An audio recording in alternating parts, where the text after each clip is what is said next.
Hi friends, welcome to Omi and Bhoomi kitchens. எல்லாரும் எப்படி இருக்கீங்க? இன்றைக்கி நைட்டு டின்னர் பார்த்தீங்கன்னா இட்லியும் கொங்கு நாட்டு ஸ்பெஷல் தக்காளி தொக்கும் தான் ட்ரை பண்ணியிருக்கோம். ரொம்பவே சூப்பராக செம்மையாக இருக்குங்க டேஸ்ட்டு. இது ஆல்ரெடி நான் 2 டைம்ஸ் செஞ்சுருக்கேன். இப்போ அகெயின் செஞ்சு சாப்பிடணும்னு தோணுச்சு. ஸோ அதுக்காக வேண்டி நான் ரெடி பண்ணேங்க. இது கூட இந்த தக்காளி தொக்கை சேர்த்து சாப்பிடும்போது டேஸ்ட்டு பார்த்தீங்கன்னா வேறு லெவலில் இருக்க போகுது. இந்த தக்காளி தொக்கு நீங்கள் ஸ்டோர் பண்ணி வச்சுமே சாப்பிட்டுக்கலாம். சுட சுட இட்லி கூட செம்மையான இந்த கொங்கு நாட்டு தக்காளி தொக்கு நம்ம தொட்டு சாப்பிட போகிறோம்.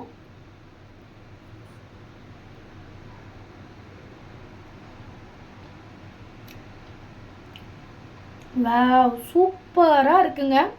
உண்மையிலேயே ரொம்ப அற்புதமாக செம்மையாக இருக்குது. இந்த கொங்கு நாட்டு தக்காளி தொக்கு எப்படி செய்கிறதுன்னு பார்க்கலாம் வாங்க.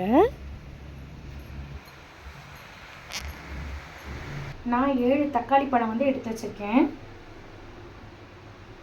இப்போ இதை நம்ம நறுக்கி எடுத்துக்கலாம். தக்காளி ஃபுல்லாக கட் பண்ணி எடுத்தாச்சேன். இப்போ நம்ம இந்த தக்காளியை பேனில் போட்டு லைட்டாக வதக்கி எடுக்க போகிறோம். இந்த தக்காளி தொக்கு பார்த்தீங்கன்னா கொங்கு நாட்டு ஸ்டைலில் தான் நம்ம செஞ்சிட்ருக்கோம். இது ரொம்பவே டேஸ்டியாக இருக்கும். சப்பாத்தி, இட்லி, நீங்கள் சாதத்துக்கு கூட பிணைஞ்சு சாப்பிடலாம். இது 1 வாரம் வரைக்குமே நல்லா இருக்கும். வெளியில் இருந்துச்சுன்னா நீங்கள் ஃப்ரிட்ஜில் வச்சிங்க அப்படின்னா 1 மாதம் வரைக்குமே அப்படியே நீங்கள் ஸ்டோர் பண்ணி சாப்பிட்டுக்கலாம். ரொம்பவே டேஸ்டியாகவும் இருக்கும். இது ஒரு பேனில் 1 டேபிள் ஸ்பூன் அளவுக்கு நல்லெண்ணெய் சேர்த்துக்கிறேன்.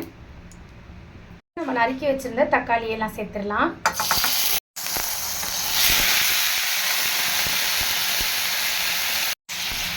இப்போ இதை நல்லா வதக்கி விட்டுக்கலாம்.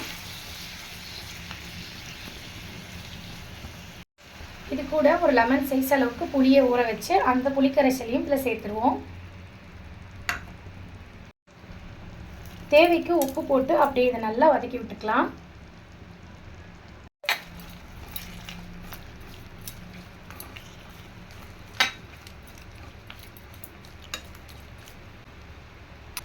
இப்போ இந்த தக்காளி நல்லா வெந்து வரட்டும்.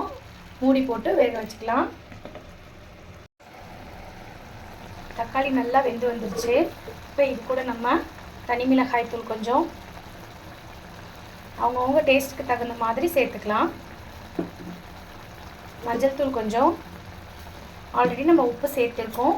இது நல்லா மிக்ஸ் பண்ணி விட்டுக்கலாம். இன்னும் கொஞ்சம் நேரம் இந்த மசாலாவோட சேர்த்து இந்த தக்காளி வெந்து வரட்டும்.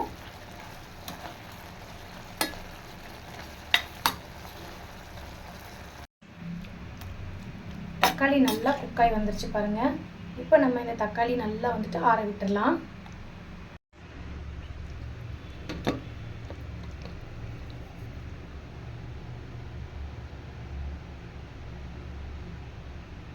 இது நல்லா ஆறி வந்த பிறகு நம்ம ஃபைன் பேஸ்ட்டாக மிக்ஸி ஜாரில் மாற்றி அரைச்சி எடுத்துக்கலாம்.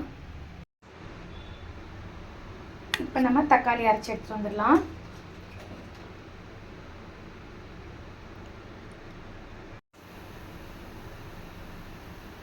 தக்காளியை நல்லா பேஸ்ட் பதத்துக்கு அரைச்சி கொண்டு வந்தாச்சு.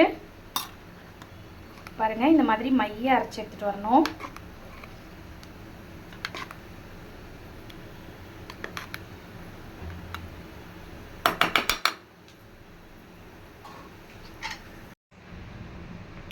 இப்போ நம்ம பேனில் நல்லெண்ணெய் சேர்த்துக்கலாம்.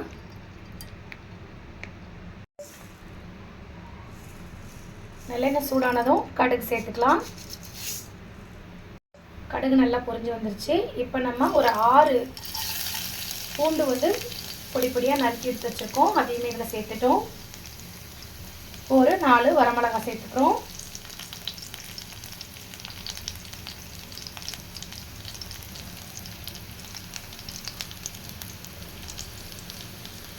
இதுலேயே கொஞ்சம் போல் கருவேப்பிலை சேர்த்துக்கலாம்.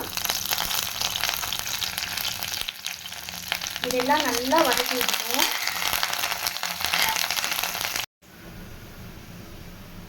இப்போ நல்லா பொன்னிறமாக வதங்கி வந்துச்சு பாருங்கள். இப்போ இந்த ஸ்டேஜில் நம்ம அந்த தக்காளி தொக்கை சேர்த்துக்கலாம்.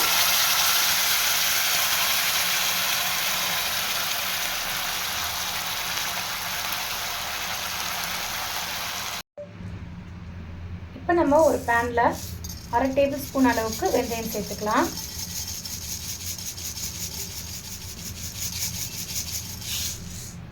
1/2 டேபிள் ஸ்பூன் அளவுக்கு கடுகு சேர்த்துக்கலாம்.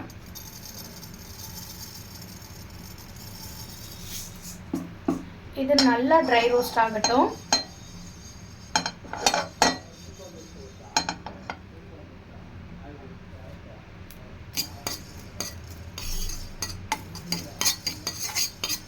இது நல்லா பொன்னிறமாக பொரிஞ்சு வந்ததும் மிக்ஸி ஜாரில் போட்டு பவுடர் போல் அரைச்சி எடுத்துகிட்டு வந்துடலாம்.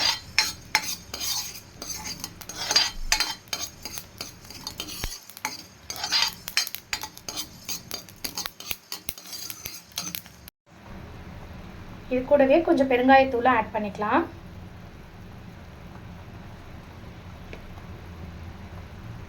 அப்புறம் நம்ம அரைச்சி எடுத்து வச்சிருக்கக்கூடிய இந்த கடுகு வெந்தயம் தூளை வந்து இதில் ஆட் பண்ணிடுவோம். இதையும் நல்லா சேர்த்து கலரி விட்டுக்கலாம்.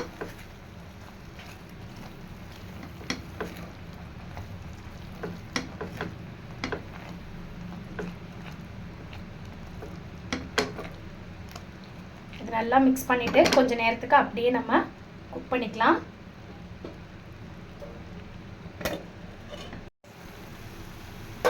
இப்போ நல்லா எண்ணெய் பிரிஞ்சு மேலே வந்துச்சு பாருங்கள்.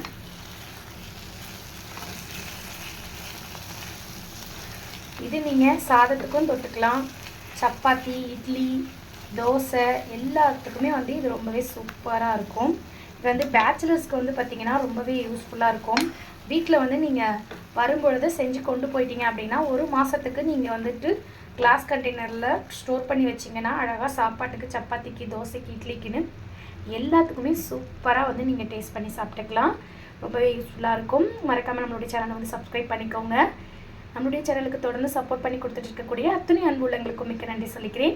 இதே போல் ஒரு சூப்பரான வீடியோவில் நான் உங்களை சந்திக்கிறேன். டாடா, பாய். இப்போ பாருங்கள், நல்லா ஆறிடுச்சு.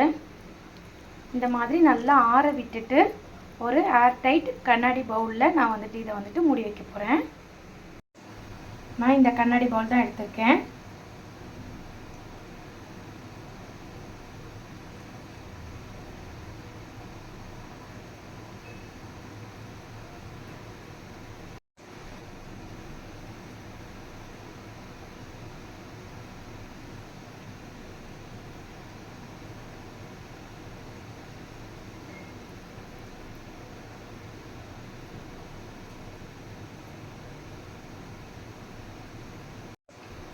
இப்போ நான் இதை க்ளோஸ் பண்ணி வச்சுக்கிற போகிறேன். இது நீங்கள் ஃப்ரிட்ஜில் வச்சு யூஸ் பண்ணிங்கன்னா கிட்டத்தட்ட 1 வாரம் அளவுக்கும் இது வந்து உங்களுக்கு நல்லாவே இருக்கும். 1 மாதம் அளவுக்குமே வந்துட்டு இது நீங்கள் வச்சு சாப்பிடலாம். ரொம்பவே டேஸ்டியான இந்த தக்காளி தொக்கு மறக்காமல் நீங்கள் செஞ்சு பாருங்கள்.